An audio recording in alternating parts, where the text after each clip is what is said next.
Asalaamu calaykum waraxmatullaahi wabarakaatu. Dhammaan akhyaarta sharafta leh ku xidhan kanaalkeena soo dhowaada meel kasta aad joogtaan. Waxaa inoo socday maalmahan casharaad taxana ah oo ku saabsan caafimaadka. Caawa waxaan soo qaadanaa wadnaha. Sidii caadada ahayd afartii su'aalood ayaynu isweydiin doonaa insha Allah.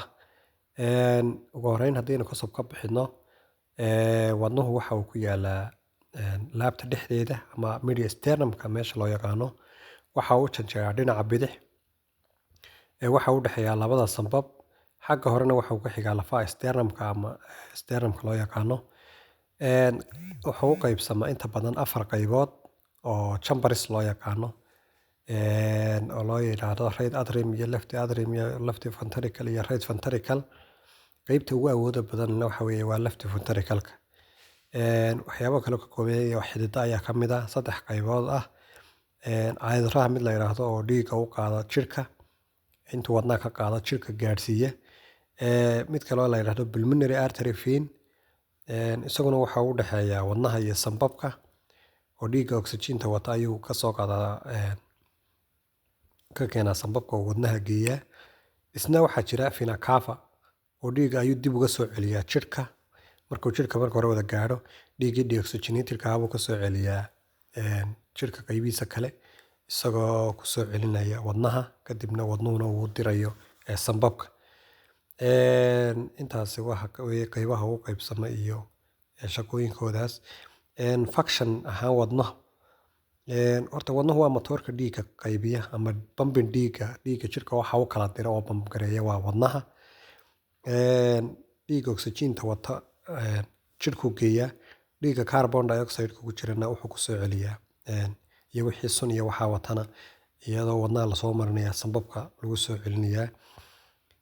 Taasi halka qashinka looga soo saaro. Wadnuhu qofka qaangaarka ama qofka bini'aadanka halkii daqiiqo wuxuu garaaci karaa 60 ilaa 100 jeer. Haddaynu u nimaadno xanuunada iyaguna ku dhaca wadnaha. Inta badan waxaan naqaanaa dhiig karka ama hypertension-ka waxa loo yaqaano. Waxa loo yaqaano arrhythmia iyadana oo ah garaaca wadnaha oo aan badanka joogto noqon oo mararka qaar ama hoos u dhaca ama oo kor u kaco kale. Waxaa jira isagana coronary artery disease oo xididada wadnaha iyaguna xidhma. Heart attack baa jira oo ah inuu wadnuhu qofka istaago. Heart failure baa isaguna jira oo ah inuu daciif ku dhaco ama tamar darro ku dhaco wadnaha. Waxaa kaloo jira iyagana waxa loo yaqaano valvular heart disease oo ah in waalka ama valvayaasha ay xumaadaan. Guud ahaan intaas ayaynu kusoo gabagabeynaynaa casharkeenii ku saabsanaa wadnaha. Asxaab badan baa noo soo qoray commentiga tusaale ahaan calaamadaha isku arkaan oo tusaale ahaan maxay ahayd hawley casharaantii hore ka hadalay kuwa thyroid-ka oo kale oranayay in calaamadaha qaar baan dareemayaa.